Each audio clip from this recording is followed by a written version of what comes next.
Hello everyone and welcome. In this video I'm going to walk you through how to upload files on Deepseek.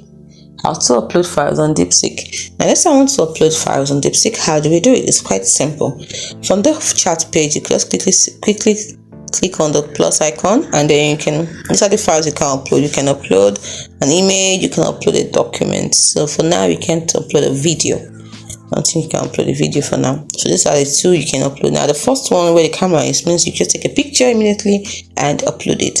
But the second one is an image you've already captured already that you want to upload from your files.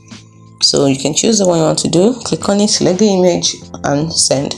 With an image, for example, I click on image, select the image.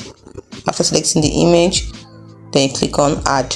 Then you can add as many images as you want. If it's a document, click on document here. So select the document you want to send, and then click on it, and it goes. It's as simple as that. If it's a picture you want to take immediately and send, you can do that too by clicking on the photo, giving it permission, then click on OK, and it will be sent. It's as simple as that. Hope you found this video helpful. Do not forget to like and subscribe to the channel for more. Thanks.